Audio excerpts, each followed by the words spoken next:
मी नगरला आलोय त्याला 2-3 कारणं आहेत. एक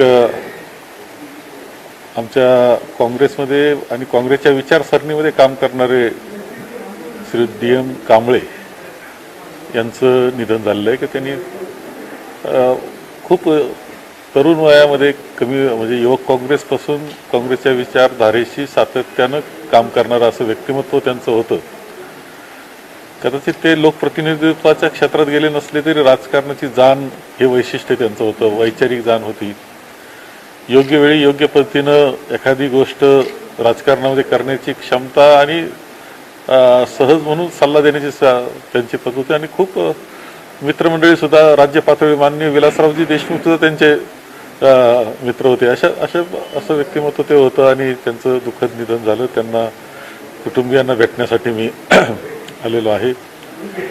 काय तुम्ही अजूनही पालकत्वाची वाट पाहताय? ओएसिस फर्टिलिटीने आता 90,000 जोडप्यांचं आयुष्य आनंदाने भरलं आहे. आजच कॉल करा 78 25 89 36 02 वर आणि मिळवा फर्टिलिटी ट्रीटमेंट वर सूट आणि सर्वांना द्या आनंदाची बातमी. दुसरं एक अशाच प्रकारचं ज्येष्ठ व्यक्तिमत्व ज्ञानदेव माऊली पठारे हे जिल्हा बँकेचे चेअरमन राहिलेले, व्हाईस चेअरमन राहिलेले, जिल्हा परिषद सदस्य राहिलेलं आणि अत्यंत ज्येष्ठ व्यक्तिमत्व पारनेरचं होतं, जे जिल्हा पातळीवरचे व्यक्तिमत्व आहे दोन्ही. त्यांचं सुद्धा योगदान पुरोगामी विचाराशी काय निगडीत ते राहिले, काँग्रेस विचाराशी निगडीत राहिले.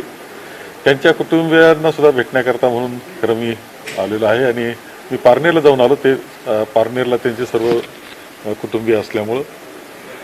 त्याचबरोबर एक विषय घेऊन मी आलो आहे तो असा की खरं म्हणजे हिरंब कुलकर्णी यांच्यावर जो हल्ला झाला, माझ्या माहितीप्रमाणे असं होतं की हिरंब कुलकर्णी आज नगरमध्येच आहेत, कारण इथंच आता त्यांची नियुक्ती त्या संस्थेनं केलेली होती. तर त्यांनाही भेटायचं होतं. ते अकोल्याला गेलेले आहेत, मी अकोल्याला जाऊन भेटेल, परंतु ते नगरला आहेत असं समजून मी नगरकडे आलो. असे खरं मी अनेक वेळेस नगरच्या संदर्भातली जी गुंडगिरी, वाढती दहशत, गुंडगिरी या संदर्भात विधानसभेमध्ये बोललेलो आहे.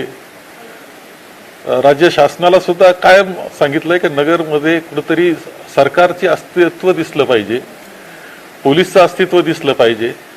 इथे शांततेचे भंग करणाऱ्या अनेक गोष्टी घडतायत. मी त्याच्यामध्ये आपण जर ऐकले असतील क्लिप विधानसभेच्या, तर त्याला पक्षीय सुद्धा स्वरूप मी तसं दिलेलं नव्हतं. तर सर्वांना बरोबर घेऊन मी बोलत होतो की शेवटी नगर शहर एक महत्त्वाचं शहर आहे, जिल्ह्याचं शहर आहे, एक उत्तर महाराष्ट्रातलं प्रमुख, राज्यातलं प्रमुख शहर हे आहे. आणि इथे ज्या गुंडगिरीचं वातावरण वाढतं आहे त्याचा बंदोबस्त झाला पाहिजे हा आग्रह मी विधानसभेत धरला होता. प्रत्यक्ष बोलताना सुद्धा सरकारी प्रमुखांशी बोललो होतो आणि आपल्या पोलीस दलाच्या प्रमुखांशी सुद्धा यावरती बोललो.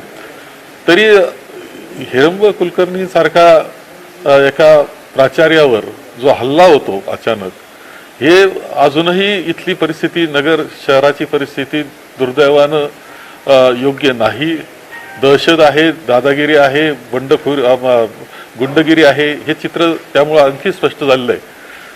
अत्यंत निषेधार्ह गोष्ट ती घडलेली आहे आणि त्यामुळं त्यांनाही मला भेटायचं होतं. एकंदर आपण पाहतो की त्यांचं काम हे ज्या काही दुष्प्रवृत्ती आहे त्याविरुद्ध काम करणारं असं व्यक्तिमत्व त्यांचं हिरंब कुलकर्णी यांचं सातत्यानं राहिलं आहे. त्यामुळं अजूनही मला ही गोष्ट सांगावं वाटते प्रशासनाला की नगरची ही गुंडगिरी, दहशत ही थांबली पाहिजे. कालच आपण पाहिलं असेल की आमचे जिल्हा काँग्रेसचे म्हणजे अहमदनगर शहर जिल्हा काँग्रेसचे अध्यक्ष किरणजी काळे यांनी सुद्धा खरं म्हणजे दुःखात होते ते, परंतु ज्यावेळेस बाहेर आले त्यानंतर पहिली गोष्ट कोणती केली असेल तर शहरातल्या प्रमुख ठिकाणी आणि विद्यालयाच्या ठिकाणी चाललेले वेगळे अवैध धंदे याच्यावर त्यांनी पूर्णपणे पहिलं निदर्शनाला आणून दिलं प्रशासनाला. म्हणजे इतकं उघड चालतं, शैक्षणिक क्षेत्राच्या जवळ चालतं, जिथं विद्यार्थी वावर त्या ठिकाणी चालतं. हे आजही नगरला शोभा देणारी गोष्ट नाही. प्रशासनानं अत्यंत काळजी घेण्याची आवश्यकता आहे. आमच्या काँग्रेसच्या अध्यक्षांचं अभिनंदन करतो की त्यांनी एक धाडसी पाऊल त्या निमित्तानं उचललं आहे. हे नगर सुंदर शहर बनावं, शांतताप्रिय शहर बनावं याकरता उचललेलं आहे आणि प्रशासनानं त्यांच्या एकंदर ती जी मागणी आहे तिला प्रतिसाद दिला पाहिजे. हे 3 कारणाकरता मी साधारण तिथे आलेलो आहे. अनिशा आलोय तर आपल्या सगळ्यांची भेट होते आहे. जरांगे पाटलांनी पुन्हा एकदा उपोषणाला बसण्याचा इशारा दिला. कसं पाहतो? एक लक्षात घ्या की जरांगे पाटलांचा हा इशारा आणि पुन्हा ते उपोषणाला बसतायत. त्यांनी 40 दिवसाचा वेळ दिला होता. आपल्याला जे त्यांचे जालन्याची सभा जी झाली त्यांची आणि तिच्यामध्ये असणारा प्रचंड प्रतिसाद जनसमुदाय, एवढंच नाही तर त्यामध्ये काही आणखी वैशिष्ट्य दिसतात की लोक 2 दिवस अगोदर कशी येऊन थांबतात. रात्रीचे 25-30 हजारापेक्षा जास्त लोक तिथं मुक्कामाला कसे येतात. याच्यामध्ये लोकमानस दिसतं आपल्याला. आणि एवढं लोकमानस पेटण्याचं काय कारण. हे खरं आहे की काही कारण नसताना जरांगे पाटील ज्यावेळेस उपोषणाला बसले त्यावेळेस लाठीचार्ज का केला हे आम्हाला अजून तरी कळलेलं नाही. आणि लाठीचार्ज करत असताना ज्या महिला, त्या वृद्ध महिला, आया भगिनी ज्यांना शब्द आपण वापरतो, म्हणजे आपली आई किंवा बहीण असा शब्द आपण ज्यावेळेस वापरतो, त्यांच्यावर लाठीचार्ज झाला होता. तर ह्या सगळ्याचा एक भाग त्यामध्ये आहेच आहे. आणि त्यांनी ज्या पद्धतीनं ते उपोषण केलं, त्यांना शब्द दिला, थांबलं असलं तरी एकंदर का वातावरण निर्माण व्हावं याचं कारण जे मला वाटतं आहे त्यामध्ये हे सरकार आल्यानंतर, म्हणजे शिंदे फडणवीसांचं सरकार आलं पहिलं, त्यांचं 1 वर्ष पूर्ण झाल्यावर त्यात पवार येऊन दाखल झाले. परंतु 1-1.5 वर्षामध्ये जी त्यांची समिती होती मराठा आरक्षणाच्या संदर्भातली, त्या समितीची एकही बैठक नाही किंवा जे लीडर्स आहे त्यांच्यावर संवाद नाही. त्यांची यामध्ये जी अवहेलना त्या समाजाची झालेली आहे. कारण तुमचा प्रश्न आहे, परंतु प्रश्न सुद्धा सोडवत असताना तो सन्मान जो असतो, कवा 1.5 वर्ष बैठकच नाही. तुम्ही अध्यक्ष आहे, तुमची समिती आहे, त्यात प्रमुख मंत्री आहेत आणि एकही बैठक न होणं 1.5 वर्ष, जोपर्यंत पुन्हा जरांगे पाटील उपोषणाला बसत नाही तोपर्यंत बैठकच न होणं ही एक अवहेलना आहे त्या समाजाची. तुम्ही असं ग्रँटेड धरलं, ज्याला म्हणतो गृहीत धरलं की काही नाही, काही होत नाही असं धरल्यासारखं, ही भावना सुद्धा त्यामध्ये मला प्रकर्षानं दिसते आहे. आणि त्यामुळं आता पुन्हा ते उपोषणाला बसतायत. आमची अपेक्षा आहे की शासनातून कशाही पद्धतीनं परंतु समाधान करणारा मार्ग काढला जावा, ही अपेक्षा साहजिकपणे आमची आहे. 1.5 वर्ष शासनाने कुठली बैठक घेतली नाही, त्यानंतर लाठीचार्ज झाला, याला सरकार जबाबदार आहे की दुसरं वाढण्याला. याच्यात असं आहे की शेवटी ज्याची जबाबदारी त्यांनी जबाबदारी घेतलीच पाहिजे ना. जबाबदारी दुसऱ्यावर तर काही टाकता येत नाही. बैठक घेण्याची जबाबदारी सरकारी जे प्रमुख होते त्यांचीच होती, किंवा संवाद साधण्याचं किंवा हा विषय आहे आपल्या पुढचा, त्या विषयावर आपण चर्चा केली पाहिजे. राज्यापुढे कसं असतं की एक यादी केली जात असते की कोणते विषय आपल्याला प्रायोरिटीनं सोडवले पाहिजे की जे राज्यामध्ये अशांतता निर्माण करू शकतील, की राज्याच्या विकासाचे कोणते विषय आहेत, असे चर्चा असतात. कोणी जे प्रमुख चालवणारे असतात त्यांच्याकडे ती यादी असतेच, पण ती यादीत नावच नसावा असं व्हावं काय, का प्राधान्य दिलं गेलं नाही त्या 1.5 वर्षाच्या काळात, हे थोडं काळजी वाटणारं आणि अवहेलना झाली असं वाटणारं चित्र आम्हाला दिसलं आहे. सरकार आरक्षण देईल का? नाही, आता हा तो त्यांचा विषय, त्यांना विचारला पाहिजे. ते भेटतील त्यावेळेस, सरकार किंवा सरकारचे प्रतिनिधी तुम्हाला भेटतील त्यावेळेस हा प्रश्न त्यांना विचारा. आरक्षणासाठी आत्महत्या पण वाढायला लागले. अत्यंत नाही, ही अत्यंत दुर्दैवी गोष्ट आहे. आत्महत्या, 2 आत्महत्या आपल्याला दिसतात. एक मुंबईला झाली, एक मराठवाड्यात झाली. अत्यंत दुर्दैवी आहे. माझंही मत आहे की हा काही मार्ग नाही, आत्महत्या हा काही मार्ग नसतो. शेवटी आपली मागणी आहे. महात्मा गांधींनी मागणी मान्य करून घेण्याकरता सत्याग्रहाचा मार्ग आपल्याला दिलेला आहे. त्या मार्गानं आपण गेलं पाहिजे. जिल्ह्यात पंतप्रधानांचा दौरा आहे, त्या अनुषंगाने गर्दी जमावण्यासाठी शासकीय विभागाला टार्गेट वगैरे देण्याचे प्रकार सुरू आहेत, तशी चर्चा सुरू आहे. तर पंतप्रधानांच्या या दौऱ्याकडे कसं बघता तुम्ही? खरं म्हणजे माननीय पंतप्रधान येत आहेत. शेवटी देशाचं प्रमुख पद आहे, त्यामुळं त्यांचा दौरा होणं ही काही गोष्ट आमच्या दृष्टीनं योग्य. चला, ते येत आहेत दौऱ्याला. परंतु मी सुद्धा, मला वाचन मिळालं किंवा गर्दी गोळा करण्याची पद्धती पाहिल्यानंतर मात्र आश्चर्य वाटून जातं आहे. ही वस्तुस्थिती.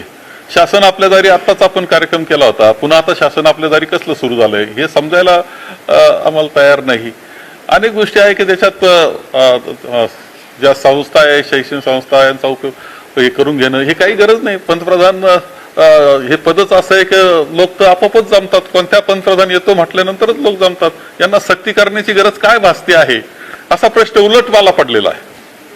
सर, मराठा आरक्षणाबरोबरच आता धनगर समाज देखील रस्त्यावर उतरला आहे. राज्य शासनाने धनगर समाजाला 50 दिवसात आरक्षण देऊ असं आश्वासन दिलं होतं. काल सांगलीमध्ये धनगर आरक्षण मिळाव्यासाठी तरुणांना आत्महत्या केली आहे. कसं बघता? आता मराठा आणि धनगर दोन्ही आक्रमक झाले. नाही, खरं आहे. याच्यात एक गोष्ट केली पाहिजे. राज्य शासनामध्ये मी राहिलेलो आहे. आश्वासन देत असताना खोटं आश्वासन कधी दिलं गेलं नाही पाहिजे.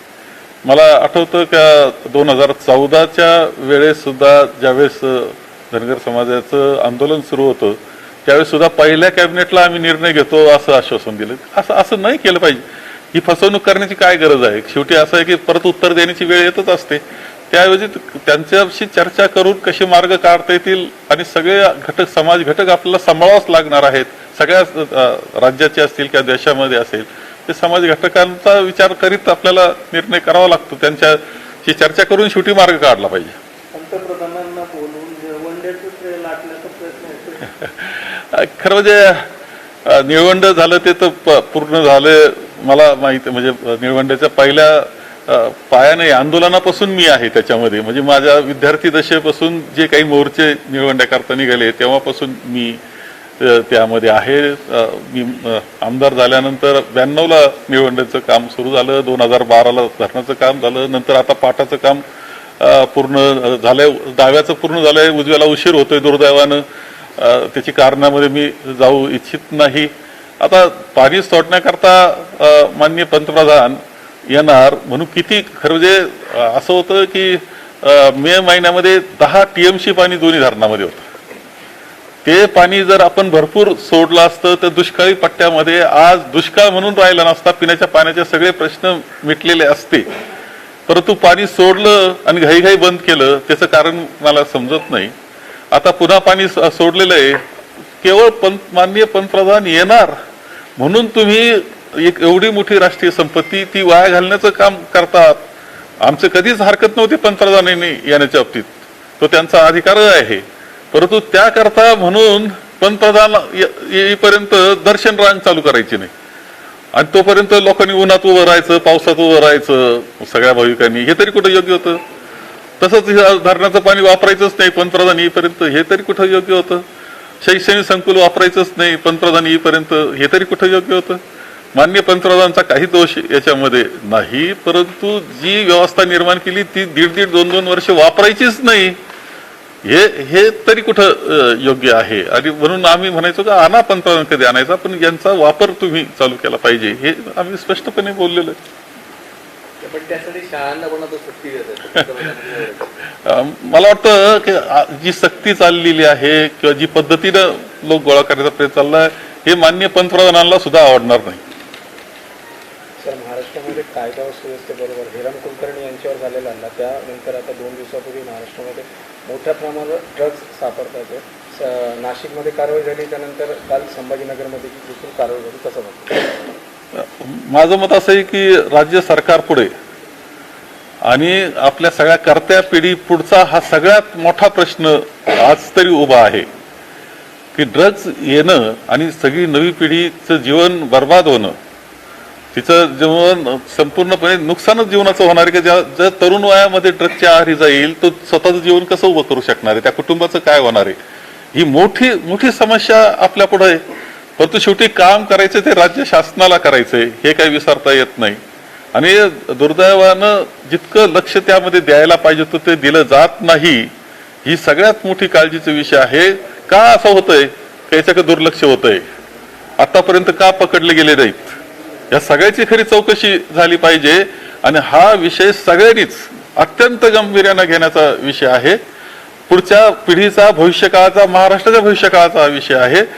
आतापर्यंत जे झालं आहे त्याचं चुकलं कोण, दोषी कोण, आणि त्याला सुद्धा ते ड्रग्ज माफियावाल्याला तर फाशी दिली पाहिजे. परंतु कोण जो चुकला असेल, सहकार्य केलं असेल त्याला सुद्धा माफी न करता त्याला सुद्धा शिक्षा झाली पाहिजे. जिल्ह्यातील काँग्रेस पदाधिकाऱ्यांची, कार्यकर्त्यांची मागणी आहे की तुम्ही स्वतः नगर दक्षिणतून लोकसभेची निवडणूक लढवावी अशी वारंवार मागणी. तुम्ही स्वतः आहे का तुमची तयारी निवडणूक लढवण्याची लोकसभेसाठी? अजून हा विषय आमच्या आघाडीचं आम्ही आघाडी आहोत, 3 पक्षाचे आहोत. त्यामध्ये चर्चा झाल्यानंतर कोणाच्या वाट्याला ही जागा जाते त्यानंतर पुढचा विषय येत असतो. आजच मी बोललो तर मग वाटणी वेगळी करण्याची आवश्यकता राहणार नाही ना. त्यामुळे मी आज काही बोलू इच्छित नाही. आमच्या तिघांमध्ये चर्चा झाल्यानंतर आम्ही तो शोध घेऊ. त्या ड्रग्ज प्रकरणातील जे आरोपी आहेत त्या आरोपी मंत्र्यांचे फोटो आहेत, तर तुम्हाला सरकारने पाठवा असं? मी एकदम स्पष्टपणे आरोप असा करू इच्छित नाही, करणार नाही. कोणाला एकदम दोषी धरून कोणाचं नुकसान करण्याची मला गरज वाटत नाही ते करण्याचं. परंतु कोणाचा पाठबळ होतं, एवढं मोठं रॅकेट चालतं राज्यामध्ये आणि पिढीचं पुढच्या भविष्यकाळाचं नुकसान महाराष्ट्राचं केलं जातंय, याचं पाठबळ कोणाचं हा प्रश्न शिल्लकच राहतोय आणि तो शोधला पाहिजे. आणि असं नुसतं शोधलं नाही पाहिजे, पूर्णपणे ते पाठबळ नुसतं नाबूद केलं पाहिजे. कोणाचाही मुलाईजा ठेवला नाही पाहिजे. प्रश्न अर्धवट राहिला. जर समजा मित्र पक्षाने तुम्हाला जागा सोडली दक्षिणेची तर नाही, असं जर तरचा विषय इथं करता येत नाही. जर तरचा प्रश्न नाही, पण तुम्ही एकीकडे अशी भूमिका घेताय की आघाडी पुढे अजून वाटपाची चर्चाच झाली नाही, पण दुसरीकडे राष्ट्रवादीने डिक्लेअर केलं की नगर दक्षिणची जागा आम्ही लढवणार आहोत. ठीक आहे ना, मग कसं होतं, त्यांच्याकडे होतीच राष्ट्रवादीकडे जागा, त्यामुळे ते असं म्हणू शकतात. परंतु चर्चेमध्ये अनेक गोष्टी पुढे येतील. अजून सगळ्या 48 जागांची चर्चा होणार आहे, लवकरच चर्चा होईल. नगर जिल्ह्यामध्ये तीव्र दुष्काळाची स्थिती आहे. अशा परिस्थितीमध्ये जायकवाडीकडे पाण्याची मागणी होती आणि जिल्ह्यातील सर्व धरणे यावर्षी काही 100% भरलेले नाही. या संदर्भात काय सांगणार? नाही, काळजीचं तर आहेच. हे वर्ष आपल्याला दुष्काळाचं वर्ष आहे. जरी मधल्या काळामध्ये थोडासा दिला असला पावसानं, तरी तो बिलकुल पुरेसा नव्हता. ही परिस्थिती आहे. हे वर्ष दुष्काळाचं टँकरचंच वर्ष आहे. चारा सुद्धा उपलब्ध करून द्यावा लागेल अशा परिस्थिती आहे. दुसरं संकट नगर नाशिक जिल्ह्याकरता आहे की जे पाणी जायकवाडीला सोडलं जातं, हे संकट सुद्धा आपल्यावर आहे. ही वस्तुस्थिती आहे. या बाबतीत मी अत्यंत स्पष्टपणे माझी भूमिका मांडली होती वृत्तपत्रांनी. तुम्ही हेडलाईन दिली, फक्त हेडलाईन मध्ये एक थोडी दुरुस्ती करावं लागेल की याच्यात असं आहे की तत्व म्हणून जर समन्यायी म्हटलं, तत्व म्हणून, तर ठीक आहे का सगळ्यांना समान न्याय मिळाला पाहिजे. पण तो कसा मिळाला पाहिजे याला सूत्र म्हणतात. त्याचं सूत्र काय? त्या सूत्र मात्र जे ठरवलं गेलं त्यावेळेस माननीय पृथ्वीराज चव्हाण साहेब जे मुख्यमंत्री होते त्यांचं सरकार राहिलं नव्हतं. अशा वेळेस आणि निवडणुकीचा कालखंड होता आणि अधिकाऱ्यांचं राज्य होतं, त्यावेळेस ते सूत्र ठरवलं गेलं. ते मात्र अन्यायकारक आहे. ही वस्तुस्थिती आहे आणि त्याच्यावर विचार होणं आवश्यक आहे. असं असताना काँग्रेस पक्षाचे प्रदेशाध्यक्ष नाना पटोले यांनी औरंगाबादमध्ये बोलताना स्पष्टपणे भूमिका जाहीर केली की काँग्रेस पक्ष हा समन्यायी पाणी वाटपाच्या बाजूने आहे. मी काय बोललो आता? मी कुठं बोललो? मी समन्यायीच्या बाबतीत म्हटलो की तत्व म्हणून, समन्यायी तत्व म्हणून, पण सूत्र जे ठरवलं गेलं त्याच्यामध्ये लोकप्रतिनिधीची चर्चा होऊन ते सूत्र ठरवायला पाहिजे होतं का किती पाणी असलं किती सोडायचं. हे मात्र तसं ठरवलं नाही. तर अधिकारी पातळीवर त्यांनी ते निर्णय घेतले गेले, ते मान्य नाही. म्हणून अत्यंत स्पष्टपणे एक तुम्ही सूत्र, तत्व आणि सूत्र यातला फरक लक्षात घ्या.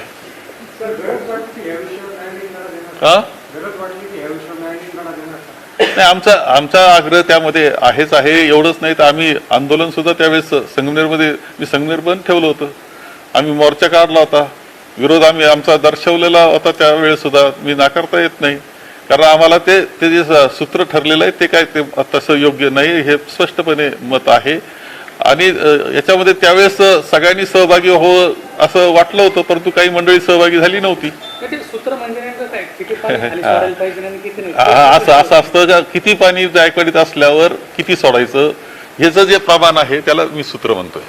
ते समजून घ्यायला लागेल. गणिती विषय तो आहे. जिल्हा बँकेला एक परंपरा आहे. आतापर्यंत तुम्ही सगळ्यांनी आर्थिकदृष्ट्या शिस्त पाहिजे, पण सध्या असं वाटतंय की तुम्हाला जिल्हा बँकेतली आर्थिक शिस्त बिघडत चाललेली आहे. परदेश दौरे चालले, महागड्या गाड्या घेतल्या जात आहेत.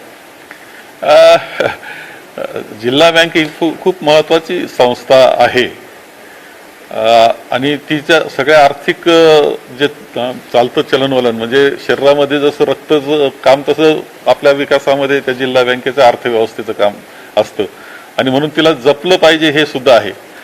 एक समजू शकतो का अडचणीतल्या बाबतीत कधी असेल एखादी संस्था तर तिला बाहेर काढण्याकरता थोडीफार मदत वेगळ्या पद्धतीने करावं लागते, हे मी नाकारत नाही. परंतु ती करीत असताना सुद्धा काहीतरी सूत्र त्याच्यामध्ये असलं पाहिजे. आणि आता मी परदेश दौऱ्यावर बोलणार नाही याला कारण असं का ठीक आहे 5 वर्ष काम करणारे आमचे जे डायरेक्टर होते ते एकदा जाऊन आले बाहेर युरोप पाहून आले, तिथलं काही वेगळं जीवन पाहिलं, त्याच्याबद्दल नाही, परंतु इतर जे काही वाटप असतं त्यामध्ये काळजी घेतली पाहिजे. माझ्या मते एकंदर ज्या पद्धतीनं वाटप होतंय त्यामध्ये काळजीची गोष्ट तर नक्कीच आहे, काळजी करावी लागेल अशी गोष्ट आहे. आणि म्हणून आता जे काही असतील चेअरमन आणि त्यांचे पदाधिकारी त्यांनी ती काळजी घ्यावी.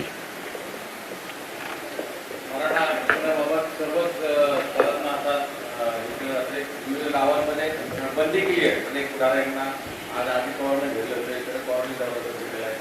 सर्व राजकीय पुढाऱ्यांना गावबंदी केली आहे. एक हे लोकमानस आहे आणि सरकारनं या लोकमानसाचा बाबतीत शेवटी असं आहे की लहान मूल रडतं तर आई जवळ घेते त्याला, हे तर आपल्याला माहिती आहे.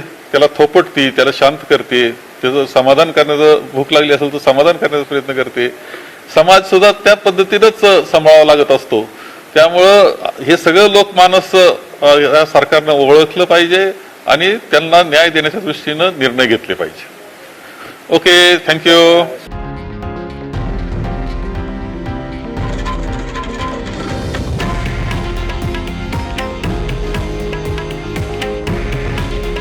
हे आहे देशातील नंबर 1 न्यूज नेटवर्क आणि आपण पाहत आहात TV9 मराठी.